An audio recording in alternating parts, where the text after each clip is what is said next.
Welcome once again to another of my tutorial. I want to show you on how to go about your V-slit for your back, for your for the back of your skirt. How to get the V-slit that you can see on the thumbnail. That is what I want to show you on this my fabric now, because this is what I want to make. I decided to share if it might help one or two people. So what I do first was to go back. Let me go back to my front. What I do first was to get my hip measurement divided by 4 plus 2 inches for sewing allowance. That is what I have all through my hip measurement plus 2 inches for sewing allowance. That is what I have here. That is what you can see here. So after getting that, what I did next was to get my full length of my skirt plus 1 inch for sewing allowance. That is what you can see here. After I've gotten my full length plus 1 inch for sewing allowance, I went ahead to cut my back. So cutting my back now, what I did was to place my front on my back to create my zipper allowance. For the back, I come out by 2 inches, which I have here for my zipper allowance, because your skirt must have zip at the back for you to be able to put it on. So these 2 inches which I have here now, it serves for my zip allowance.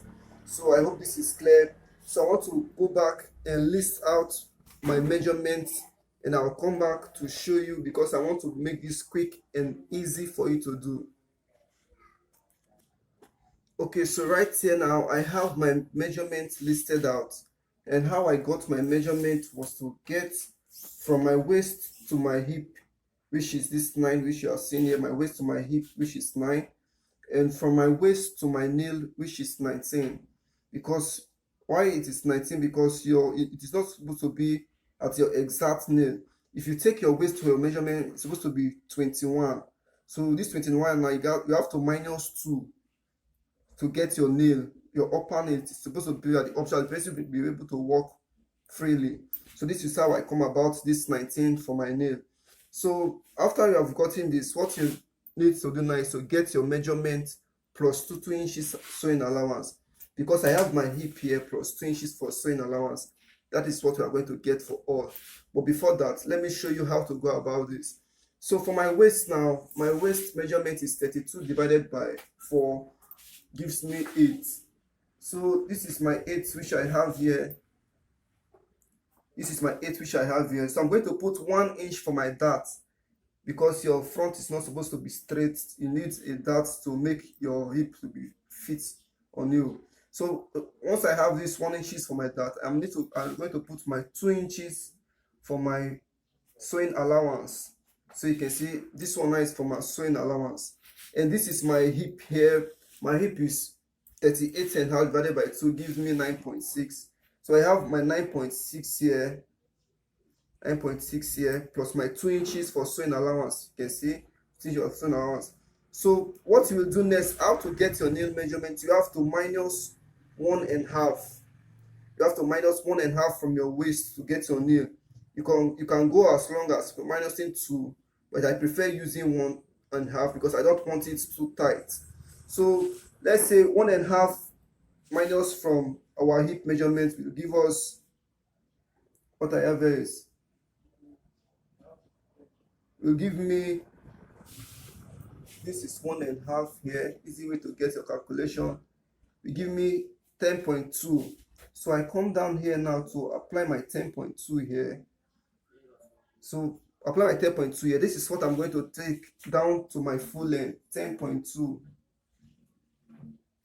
So you can see that is my 10.2. So we are going to draft it out, connect our lines together to get our shape for our skirt.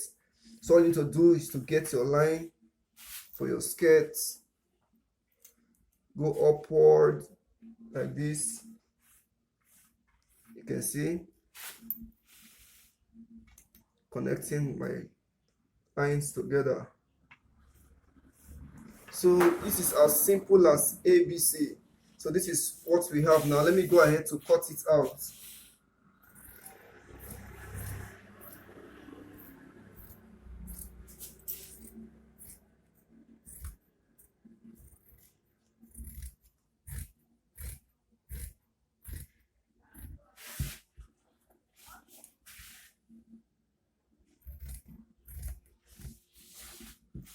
So once this is done now, once you are done cutting out your front, you go ahead to place your back. So this is our back, which is unfold. As I told you, when cutting any of your fabric, so far it is a fabric, you should always put it on fold. This is on fold. You can see this is on fold. So what you are going to do now is to place it just like this. So I have 2 inches for my sewing allowance, which I'm going to cross check if I'm still maintaining my 2 inches for my sewing allowance, which I have now. Make sure you cross check your allowance which you kept to make sure your fabric is straight as what you cut out. So after confirming that this is my 2 inches allowance now, what I'm going to do next now is to get my markings line from the back. So this is my hip line. I'm going to extend it to the zip. This is my nail line. So after extending this to your zip, what you need to do now for your waist, you come by 1.5. You can see I have minus half from my waist region. Then for my hip region, it is going to remain that 2 inches. Then for your nail, you are still going to do the same thing, 1.5. So once you have gotten that 1.5, you connect your hip to get this, because I want to create a space for the butt to be able to sit when she puts it on. She's able to sit well at the butt area. That is the essence of making this part higher by ½ inch than this part. So that is it.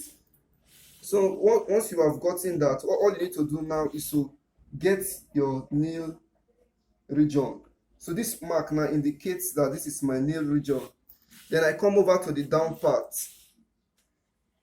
Let me bring it for you to see clearer. I come over to the down part and indicates that this is my down part. So this serves as my back. So all I need to do now is to, from this part now, come in by 3 inches. Come in by 3 inches. This depends on how open you want your slit at the back to be. For mine, I want it 3. You can as well make it 3.5 or 4. This all depends on how you want the back to open. But I don't want it too obvious. So this 3 is okay because it will still open and it will look okay. So once you have gotten this now, you can go ahead to straighten up your side, which is your hip for your skirt. You can go ahead to trace out this side for your skirt, for the back. Make sure it is equal with the front for this part.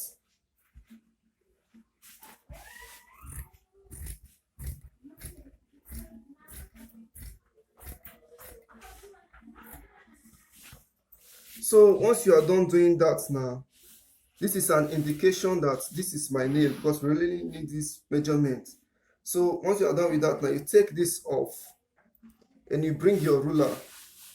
You can see this mark, my 3 inches mark, which I have there. That is where my slit is.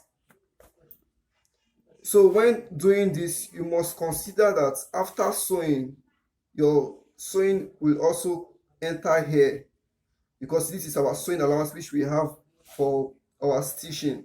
So when sewing your back, it should enter here. So what you are going to do now is to come out but with at least 1.5 inch. Then you rule your line. Make sure it is about 1.5 inch. If it is not, make sure you take it up to that 1.5. So this is what I have here now, 1.5 inch, because we are still going to sew. If we sew ½ inch now out of here now, we are left with nothing. So we are still going to extend it. Hope you get what I'm trying to say. We are still going to extend this a bit.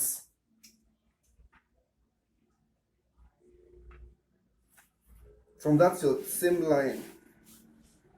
You need to consider your stitching. So like this is okay. This fine, like this is okay, because you don't need much when coming down from there. You can still go ahead to make it half if you want. Like this is also okay for me. So what you will have to do next now is to cut out.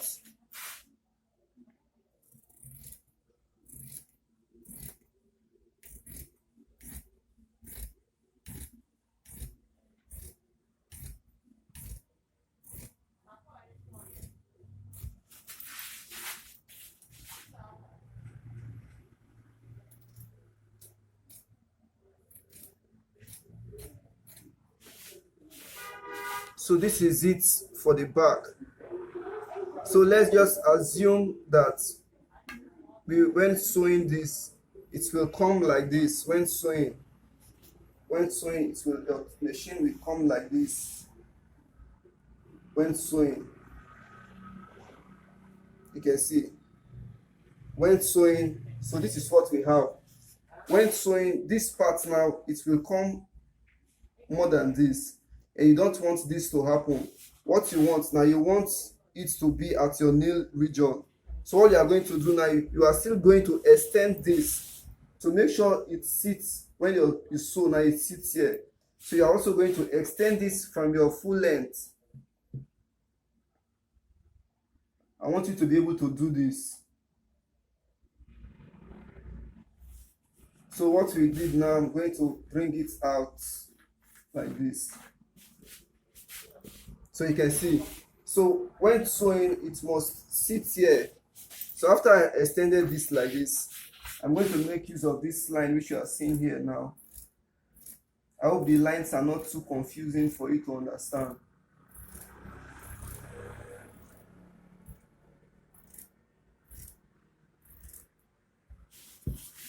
So this is okay.